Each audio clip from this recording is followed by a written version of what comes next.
Hey, Steven, we got to figure out an intro to the podcast. That works.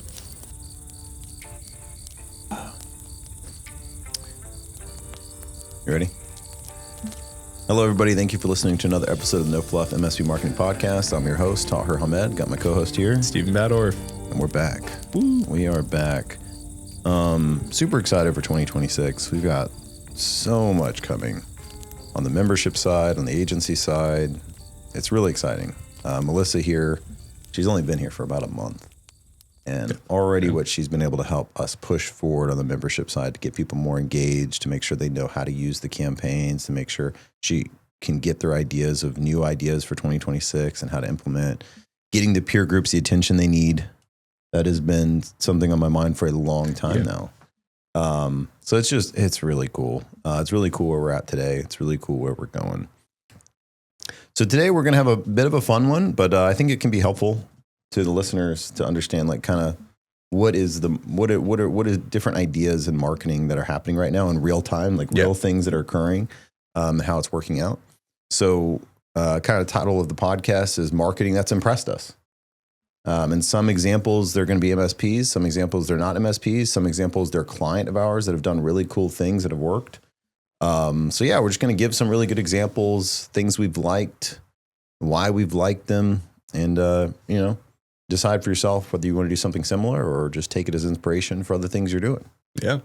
Perfect intro, Tahir. Oh, thank you. Better than the intro we just scrapped where I talk shit on your hat. All right. I'm a Nike ad today. All right, cool. So we got like 8 to 10 or something here. So let's just jump right in. The first one is Lime Tree Lab. They're not an agency client, but they're an MSP Camp member. Bobby, really cool guy over there. He podcasted a long time ago, right? Yeah, he's been on the podcast. Yeah, that's a good point. That. He's been on this podcast. And, I just visited his homepage. I just like to see what people are doing, kind of catching up with them. And right there on the homepage, one, their site is branded well for their brand.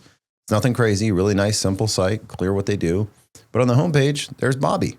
You get to the page, there's Bobby. He took the time and attention to just sit and record a video. And it's like, it shows his humor. It shows his professionalism. It shows his knowledge. And it speaks to the person on the page in a very non-technical, relationship building way. Yeah, it looks like just a quick 2-minute video. Yeah. I like that. I always explain to people like, man, if you walk into a store and you don't see a clerk anywhere, you don't see the face, you just see products and pricing, it's going to be harder to make a buying decision. There's a reason. There's the people that walk up to you. Can I help you with anything? And having that face is such an important factor for marketing. So I was impressed with that. I didn't know he did that. He didn't tell me he was doing that. I landed on it, saw it. I was impressed. I like it too. I like that he went through and took the time to make the different like timestamps for it. He always has like how are we so great? Mm-hmm. The why. Each of them is broken up. I always like when videos do that. Yep. And I think it's a YouTube video, right? It is, yes. Yeah, so it's pulled directly from there. And so one of the benefits of that is one, it doesn't slow your site down, but two, if they watch the video, it's its own form of retargeting. Mm-hmm. And I've explained this a couple of times, but that's one reason I like YouTube so much is like anytime they're on YouTube, my target market's not on YouTube. No, it's BS. There's like 3 billion people on YouTube. I can assure you your target market's probably on YouTube. You may not think they're on YouTube. They may not talk about YouTube, but they're likely on YouTube. So when they go YouTube, they see more of Bobby's content. Mm-hmm. So just a good point there. Couple other things that have impressed me and potentially us, and these two are actually potentially me. Potentially Steven. He's like, no, I wasn't impressed. I'm like, oh, well. I'm the guy on Shark Tank who's a little bit harder to yeah. I'm the Mark Cuban. I got a tip that I should watch Shark Tank with Talon. Because Talon's 6 now. A friend of mine watches Shark Tank with his 7-year-old. Yeah, it's wild. He's about to be 7. But, and he's like, my kid's obsessed now. He's always trying to build stuff. I'm like, yes, it's right up my alley. All right. So one that I've been impressed with is Tony at Simple Support. Again, MSP Camp member. And he only launched his MSP a couple of years ago, maybe a year ago. Been busy with work, staying busy with work, growing. Because he started with a marketing mindset from day one. And he's done these really funny AI videos. So he uses, I believe. Oh, wait. The gorillas. I think you've shown me this before. Oh my gosh. They're so funny. Like, it'll just be like the gorilla is the IT guy. And he's just like a lazy IT guy. Instead of fixing a computer, he like breaks it. He falls to the ceiling in some of them. Like, it's so well done and so realistic. Yeah, I mean, it's clear it's AI, but the content is good content. And the AI was the tool that was used to make the content. So people are like, oh, AI is lazy, AI is slop, AI is whatever. It's like, no, it's another great tool that we can use as creatives to create and make our vision happen faster. Imagine trying to do that video with a gorilla suit and trying to get all the actors and everything else. It'd be insane. But in this situation, he was able to just use that to make these really funny series of videos that have been performing well. So I thought that was good. Have you? Yeah, I'll show it to you after this. And anybody that's listening, look at Tony from Simple Support. He's on almost every fireside Q&A. He's just an engaged he really is. marketer. He is just down to grow, and that is exactly what you want. So cool. Next example, and then I want to kind of get you in here, Stephen. I suppose. Well, actually, any thoughts on that? Like using AI video in social media and how he's used it or how others have used it? Well, yeah, it really is. I mean, it's very easy for it to just be noise if you're not taking the time to have the idea there, because most people just want it to do everything for them, including the idea. I think a lot of the times if you were like, oh, create this whole thing for me and you don't give the correct details, it's going to make something that's just going to be forgettable. But obviously, as you're describing with his, like there's a through line of what he's trying to create with it, and there's a theme with it. And also, like, what's he going to do? Like, get an actual gorilla to do the...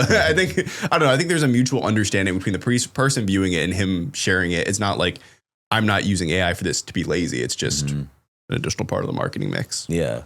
So I think it works. I mean, it really is just all in the execution. It is. And it's easy to execute very poorly. Yes. And that's where this term AI slop comes from. And two things on that. One, I actually had someone talk shit to MSP Camp, and he commented on one of our ads and said, ChatGPT can automate all of this. And I actually didn't reply. I didn't care. I remembered the situation where we replied to the guy that gave us a 2-star review and the craziness that happened from that. So I was like, yeah, I'm going to leave that alone. I'm not going to say anything. But then he like kept like laughing at our ads and commenting on other ones. So I was like, all right, you have annoyed me to a point where I got to grill you. So I went and looked at their marketing. I looked at their website. I looked at their social media. I looked at how they're ranking from an SEO perspective. I just looked at their marketing. You just commented that like ChatGPT can automate. First of all, ChatGPT is not an automation platform, but anyway. But if it could, he would be using it for himself. Yeah. Right? It was, and to be clear, it was a marketing company. Okay. I should be clear. This wasn't an MSP. This was a competitor that was just like, oh, I can automate all this. So anyway, I looked at all that. I then also looked at some of his clients, and I just replied and I said, I just checked out, your content. If that's what automating with ChatGPT does and is, then I'll keep doing what's working for us and our clients. We're not very interested. Yeah. Well, I'll keep doing what's working for us and our clients. And he's like, wow, it sounds like somebody needs a hug or something. I don't know. I don't even know. I don't even remember what he said. That's a pretty funny response. It was actually kind of funny. So it's just kind of funny because it's like, dude, that's a good example of executing poorly. Like he's leaned so much on AI that if you look, 0 engagement, SEO is doing horrible. His client's content looks horrible. It's like, dude, I get it. You can do that. Yes. But it's like the Jurassic Park quote. It's like, we wondered so much about whether we can do it. We didn't know whether we should. And it's like, that's kind of where you're at. Like, yeah, you can do a lot with AI, but on execution, if it doesn't match your strategy, if it doesn't look good, if it doesn't engage, what's the point? Check boxes? That's not good. And that's a great example of using AI in a way that increases engagement and can increase lead flow. All right, another example of that, and this is, this one's really funny. I saw this about a week ago. I was scrolling on, I think it was Instagram or Facebook, and what a great hook to a guy riding on a horse with a lasso, and the other individual riding next horse next to him with a lasso was a monkey. And it was a legit monkey with like a lasso, and they're both riding horses lassoing. And I'm like, all right, you've got me. Where is this going? Where is this going? Like immediately I'm like, all right, you got me. Fill me in. And they're lassoing these like little air conditioning units that are like running really fast away from them. and like making all these noises. And he's like, sometimes air conditioning can be as wild as a Mustang or something. And he like throws it and they both like haul in them and put them in like a fence, you know, dude. And then it comes to him and he's like, that's what we do at something heating and cooling. We take care of you, you know, like, and then it just ends with the monkey just like doing the, you know, that meme where it's like the kid on the computer with the thumbs up. He did basically that, but as a monkey. And this, you cannot tell it's not a real monkey, right? And he did that. And the whole time there's the Sora watermark. Yeah. It still has the Sora watermark. And that was the video. It was about 40 seconds long. Now, I'm a marketer. What was my first thought? Oh man, I don't think you should be using AI like this, you know, with the Sora watermark. I think people are going to call you out on doing it. Because why? I live in a bubble. Yeah. I live in a marketing bubble. I talk to marketing people. I talk to MSPs, the highly technical people. Like I think of this with hesitancy. Yeah. Well, guess what? I open the comments and I look at the engagement.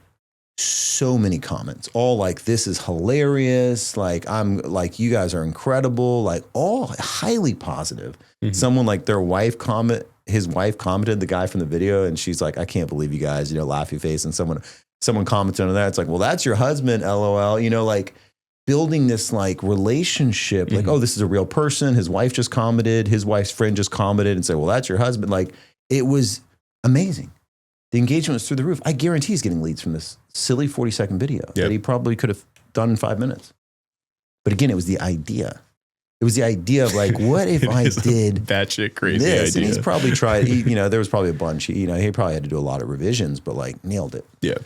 Well, it'd be different if he was like, oh, I'm going to use AI just to be a talking head video. Obviously, it wouldn't work great there. Yeah. But it was like, I'm going to use AI to create running away. Like, you can't get I don't know. You could probably get that to work in some way, but like, a business like that is going to have access to like CGI and all those things. Yeah. I don't know. When I think about like our old Ram-eating monster video that took like so many days, it took like so much money to build the Ram-eating monster destroying the city. I'm like, we should run that one back and just use Sora. We can do that whole video because it's the idea of the video, right? The Ram-eating monster slowing down your computers. We could do the exact same video again for way less than what we did originally, and it might even be better. So that's just a good example of like, if the idea is there, if it's sound with the strategy, like using these tools to help that idea happen faster is a good thing. It's just, don't get lazy with it. Don't think it's going to solve all your problems. All right, cool. So Sora is a good example for video AI. We have a whole AI episode coming up soon. And then we have a generative engine search, GEO, versus SEO. Genesis is going to get with me on that one. We're bringing in the true professional. We already wrote it, but she's like way smarter than me in that now. It's so cool because I used to be like the SEO expert here. And like, I've learned a lot, but like her and her team are like nuts now. It's really cool. So we have that coming probably next week. All right, moving on. Any comments on that? No, all good. I'm ready to keep on moving. I mean, we can jump around. We can keep going right down the list. I'm probably better. Yeah, let's just keep going down. Sweet. Quick one here. We have a client that is doing speaking at a conference, and he is hiring a videographer to come with him.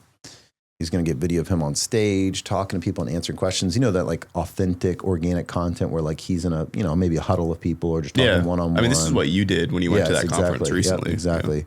Yeah. And that content has done well. Mm-hmm. And so getting that organic content, it's just because he was on stage, so he was an authority, so people are going to want to ask him questions. Great. Now we have all that content. And we're the agency for him. So it's amazing because that helps us so much because it's like, great. Now we have like additional content of you, the strongest thing in your marketing that we get to go out. And his LinkedIn's already been steady climbing, and now that's just going to supercharge it. Yeah. So I'm impressed with that. I'm impressed he's willing to spend the whatever it is, $1,000, $2,000 to get someone out there with him to get all that content because he knows the long-term play of content, the long-term ROI is going to be so much higher. But it requires making that tough decision. Yeah. You know? And I mean, the difference between that, having the actual videographer perspective, I think it's very easy, especially like speaking at a conference, to be like, oh, the conference will just get me my video afterwards, that sort of thing. I feel like it never turns out exactly as you would hope. I feel like it doesn't only apply just like speaking gigs, just in general, having that perspective of like the videographer is basically like how you are there at the conference. It's like they're walking around the crowd with you. They're going all the things. They're in the conversations rather than seeing it from an outside view. Yep. Panoramic shot, 100%. And we love that, obviously, from the marketing sense, because it just completely humanizes the person behind the MSP, as well as just, I mean, it's perfect. I don't know. I don't know how to explain it more than it's great. That's exactly, that's why it's such gives you the warm content. fuzzies. 100%. All right, next up, and this is, we have all different types of examples. This one's more on the SEO side is, actually, no, this is it's SEO, AI SEO here. I guess GEO. Mm-hmm. All right, there's so many different terms for it now. We're going to go with just GEO. Genesis team did research for clients. That's one of the things we do is we like look at the client. We know what they want to rank for. We give suggestions for what they're ranking for, but then we're just periodically auditing. Like, hey, I know you may not care about this industry. You may not even have any clients in this industry, but for some reason in your area, this is what's happening. This is what's happening. Like we're seeing a search volume for this area. And so that's exactly what we did. We saw in this city dental. So like a lot of people are searching IT support dental in city. Was this something they didn't have much dental content? Nothing. Out they there had at no all? dental. Okay. So it wasn't like showing up on their site. It was like we were looking the actual at keyword. Yeah. Mm-hmm. And so we're like, hey, you need to get like, first of all, we're like, would you take a dental client? Like, absolutely, we'll take any client, right? Like, perfect. I'm like, all right, didn't understand that, but yes. We get the gist. Yeah. And so we're like, that's first thing is like, do you do it? And they say, yeah. It's like, all right, cool. So then we built them this dental specific page on their site, really well optimized. And 2 months later after doing that, maybe 2 or 3 months later, got a call from that client or got a Teams message from that client. And they said, hey, we just got a nice dental lead. And they said they found us on ChatGPT. And they had no ranking for dental before. Now that page is ranking number 1 on organic. And that's how ChatGPT pulled them. Yeah. Don't worry. You might have questions. All that will be answered next week. You're like, well, how do you know it was from that page that it showed up on ChatGPT? We're going to answer all that. All will be Don't revealed. worry. It will all be not revealed. by me or Taher, really, mostly from Genesis. Also, shout out to that MSP marketing that makes me happy is them telling us that they got a lead. That's always great. I literally said, thanks for letting me know. Dude, there's so many times where I have to get the account managers to I'm like, do not end the call until your client tells you if they got leads. Or like have my gunpoint. They're literally going into the client CRMs every week and being like, it looks like you got some leads. Were those legit or not? And they're like, absolutely. It's like, why are you not telling us? Like, please tell us. And they're always like, oh yeah, sorry, I got busy. It's like, please, we need to know. We need to know. So that's why I make the account managers get into the client CRM. Another reason we standardize on Go High Level and half our clients are on it now because then we already have access. It's all good. All right, cool. Next up, another SEO one that I've been impressed with. And this isn't how great we are or how great I am. This is like, man, this team did something impressive. Yeah, it happens to be our team, but it's also just, that's good marketing. And I want to call it out. We had a client that was healthcare specific. Oh, anything on this, Stephen? No, keep it moving. Okay. We had a client that's healthcare specific, but they didn't have any specialty pages. It was all like general healthcare content, which can be very good, especially if people are searching healthcare. Yeah. But I was like, hey, you serve all these different, You serve all of these different specialties, right? Like, give me a full list of all the specialties you support. And it was exhaustive. So I was like, all right, cool. Part of your SEO strategy, obviously, is like we have to boil it down more. Yes, for the people looking for that niche. Yeah, like with the pillar content, healthcare is the pillar, but like you got to break it down more, right? And so we boiled it down to a crap ton of specialty pages. And here's a key point. Here's a key point for anyone listening. Not all that needs to go on your navigation bar. You don't need a 20. You don't. You know, that's something Drop people down. don't. Sometimes they'll like cram up their navigation page where it's like, the goal is to get them into the website on that page, but you don't need it necessarily to be on the navigation page. For instance, location pages, we've actually found you don't need them on the navigation page. We thought you did. Yeah, I remember that was our first thought was we had to. Yeah. But it's nice that you don't have to. You don't. Once you get enough domain authority, once you get enough backlinks, once you get enough, movement on the site, you don't need to have them on the navigation bar. Yeah, navigation bars for me, less is usually more. Mm-hmm. And like, I mean, obviously it's nice to have some drop downs, but if it's like you're saying, 15 location pages, 20 different, it's easy for somebody to get overwhelmed. So having it be very niche is good. Yeah. Unfortunately, there is still a ton of drop downs on MSP sites, and we've limited as much as possible. But it's like, man, we do want people to know, like, yes, we serve your industry. We do want people to know, yes, here's all of our core services. There's a fine line, right? There is a fine line. You want to show that you're covering all these things too, not just managed IT. Like we built a site for my brother's company, The Chilled Duck, 6 pages. Yeah. Incredible. And ranking number 1, getting leads from it. Oh, perfect. And the MSP, I know, it's kind of cool. I launched like 2 months ago. That's good to hear. We're not even doing SEO for him. So funny. So it's like, that's just a point I wanted to hit on. It doesn't need to be the navigation bar.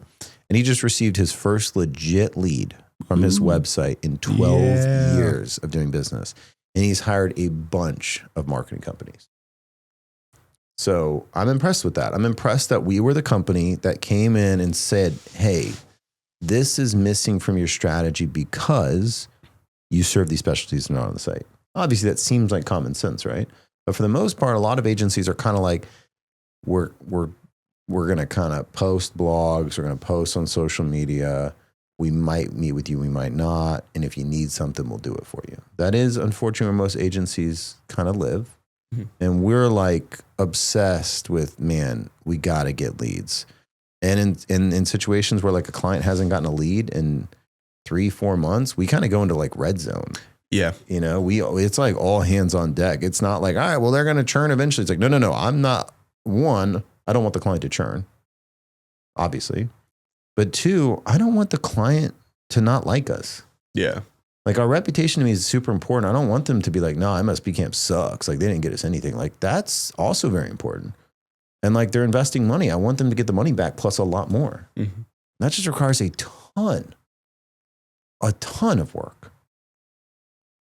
And I know this is kind of crazy, but we've doubled our price since we launched the agency. So today it's $4,000 a month. It used to be $2,000. And that was because I was naive. And just the hours and time. Oh, I was naive. Yeah. Thinking we could deliver what we needed to deliver for $2,000 a month. Mm-hmm. Yeah, because it sounds like a lot of money. Yeah. But we've got 7 humans working on every website. It's absurd the amount of time and effort it takes to deliver inbound properly, especially with the competition increasing.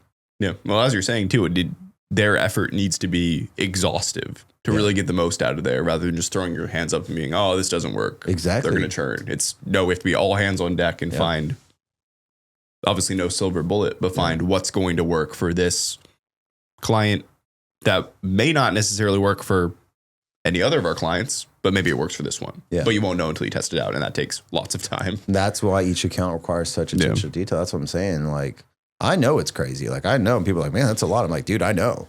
Like, trust me. But I literally, and they're like, well, can I get a discount? I'm like, no, I literally can't give you a discount either. Like, I know it's high. I know the price is high, and there's no wiggle room. Like, we are literally losing money on so many of our agency clients. Thank God for Steven's team on the membership side subsidizing it. But that's okay, because it was kind of a pilot. It was a learning phase. They knew it was a learning phase. They got in early. They got a really great price, and that's cool. That's great. But now that we've learned, it's like new people coming in, it's $4,000 a month. And even that, it's like, there's not even a lot of margin. I know that sounds crazy. I know it sounds crazy, but it's every account. There is not a situation. And that's that's the interesting thing about a marketing agency. There is not a situation where there is a client where, hey, some months we don't do that much work. Yeah. There is never, like, I remember when I was in MSP, there were some months a client, we might have only put an hour worth of work into that client and they paid us $1,000 a month. There is not a situation for a good marketing agency where that exists. Yeah. Not a single situation. Because like we have to write X number of blogs. It has to be proactive too. Yep. We have to fix the technical SEOs that show up every single month. We have to do that strategy. We have to do the account management. Like on MSP, there were some clients we never met with. like ever. Yeah. You know, unless they emailed us, we emailed them back. Nope. Marketing agency every month. You're meeting with that client. Why? You need to know what they're trying to go. You need to know if you're getting results for them. You need to know how to pivot. You need to know what's going on. Like you need to know all of this stuff. So it's just so much more labor intensive. But it's cool because of that, we get opportunities like this, right? And that's why that impressed me. Steven, next one. Yeah. Any thoughts on that? No, nailed it. I guess this is kind of our little bit of a lumpy mail spotlight, send outs, direct mail with a little bit of twist. I know you put down, Tony, for the fireside chat, different Tony, was talking about, he's been running for a while. We do.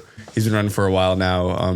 Direct mail sends out as well as like actual toolkits, where the joke is the whole thing of like, oh, we're your IT toolkit, like reaching here to solve your IT, and it's like hammers, things like that. But he branded it really nice to his MSP, and he's been sending it out. I saw you put in here in the notes that he's finally closing deals based on that, which he's been running consistently, which is great to hear. That's awesome. And I mean, the one I really wanted to talk about was Kirk from Renaissance IT. He's always on the fireside chats and everything too.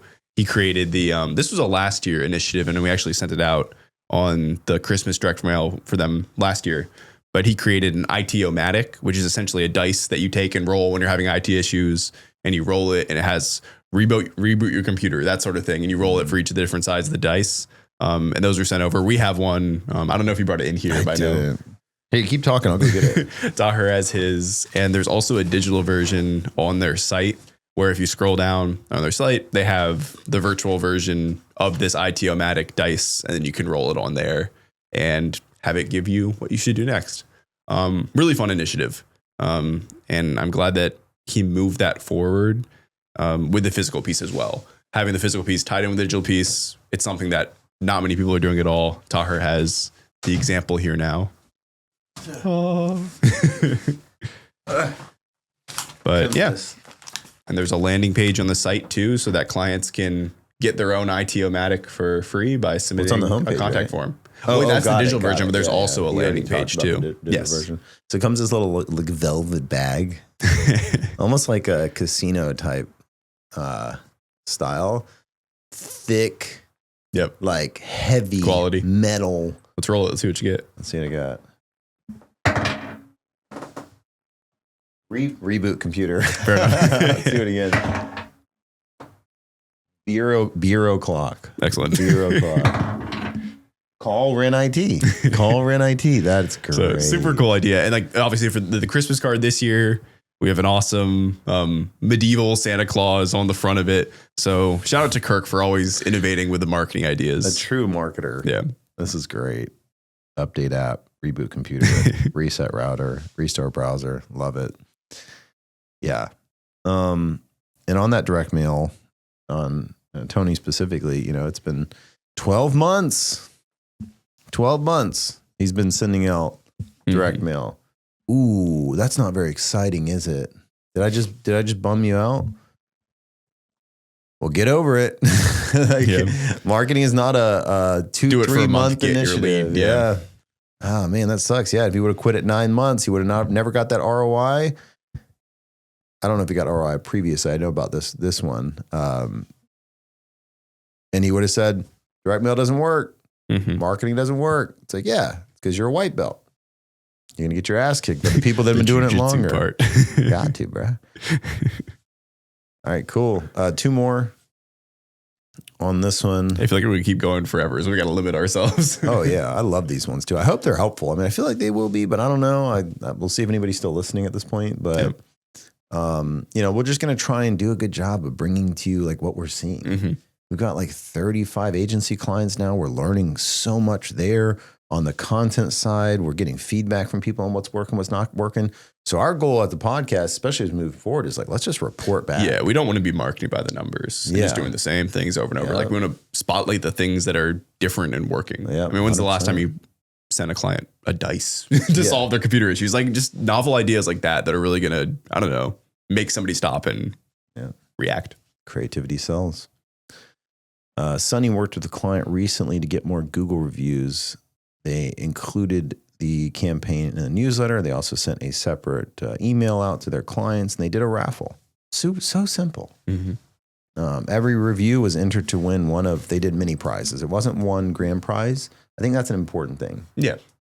We're doing that when we launch Apex. We're going to not just have a single giveaway. And the reason is it seems the likelihood of winning is lower. Yes. When there's one, even if it's a grand prize, that is exciting and can absolutely work, to be clear.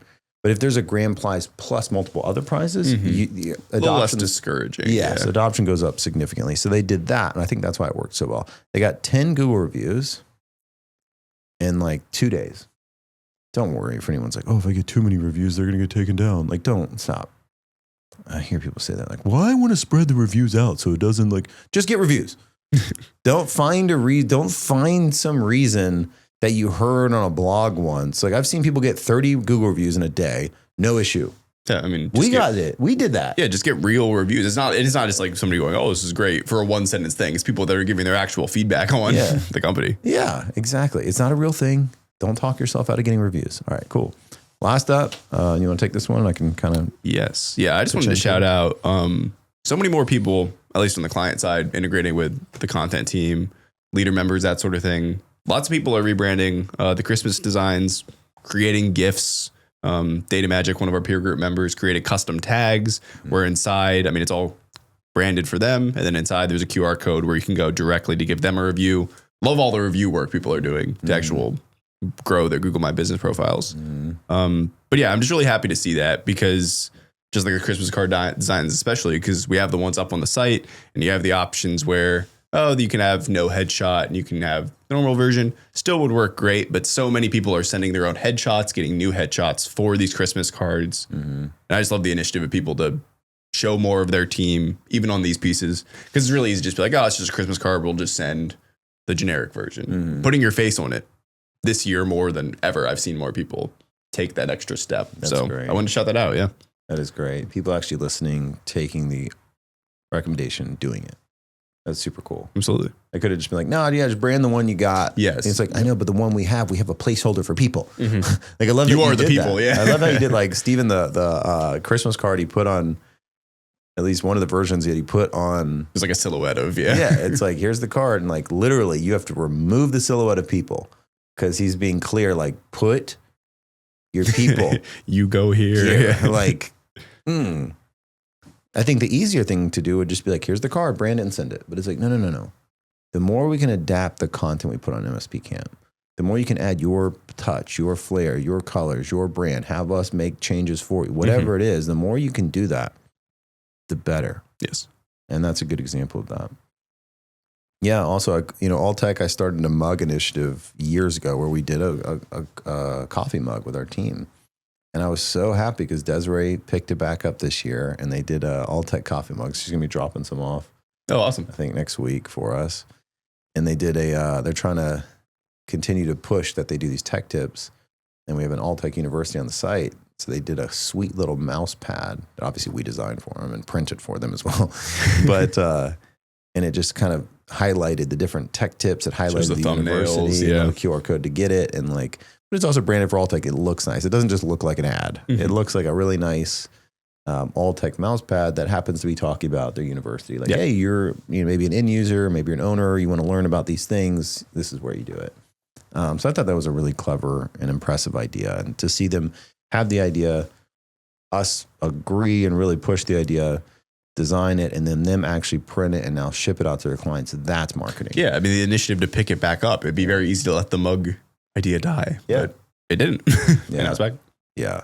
And same with the calendar. We had people talking about them for years and years. And I think the client too for Alltech, I'm sure they were looking forward to those mugs. I think there was one gap year where it didn't happen because people just forgot that you wouldn't be doing it while we're gone. People were upset. Yeah, I mean, they expect that consistency, that routine of getting their Alltech Christmas mug. Yeah. So I think another big marketing thing is building those routines that people look forward to each year. Yes, totally agree. Because we're gonna have to do an MSP Camp calendar every year now. Yeah, hopefully. Elected. Yeah, and we actually put the proof at the back of the calendar because I remember we posted one on LinkedIn and someone goes, even though this is AI, I love it so much. And I was like, this is not AI. We did not use any AI. Like we actually took photos, we actually photoshopped, we actually did the design team go through the photo. So what I did is on the last page of the calendar, we included all the raw photos before they were edited. Yeah. So just to show everybody, like, no AI was used in the making of this calendar. The ones of us balancing on the tree stumps to fly as the butterflies. Yeah. Dude, ridiculous. And, I'm not writing a book right now. I've got the draft for it, but I know when I do write that book eventually, too much going on. But when I do write it eventually, in the beginning, it's unfortunate, but it is something I'm going to say. I'm going to just kind of outline, none of this book was written with AI at all. Mm-hmm. Like none, and it's kind of a bummer that we have to say that, but it's just the reality. I just want people to know, like, hey, don't worry. I've put a ridiculous amount of hours and attention into this, and they are my words only. I feel like a disclaimer like that is only going to get more and more common. Yes, absolutely. You already see it now. Especially as people crave authenticity. Mm-hmm. I think those things are actually going to go pretty far. And that's kind of what we did with calendar, where it's like, hey, this calendar, now they appreciate it more. Mm-hmm. I know it sounds weird, but it's probably true. Because they see like, oh, they actually balanced on wood to make it look like they're flying. And if I'm reading your book and the first thing I hear is like, it's not just blank, and then an M dash in the first sentence, I'm going to immediately tune out, like 100%. And that's exactly for a book where you're craving that. Yeah. That person talking to you in text form. Going back to the beginning of the conversation, that's, AI is a great tool. We use it extensively. You listening to this, use it extensively. It's just making sure that we use it in a way that's going to like still be authentic in ourselves and our ideas, and using it to augment us and not just replace us. Absolutely. Cool. All right, y'all. I hope that was helpful. Yeah. That was a fun one. Yeah, I enjoyed that. Yeah, we're super excited about next year. We got a ton coming. We'll probably do like a podcast near the end of December where we kind of lay out the big initiatives for next year. We'll do that. So thank you so much for listening, and we'll see you on the next one. Yep. Thanks. Bye. Oh, you didn't say, you were about to say. I was going to say thanks for watching and listening. I stopped myself. I heard the abrupt stop. Like, thank you. Turn off the camera. All right, y'all. Have a good one. Yeah. See ya.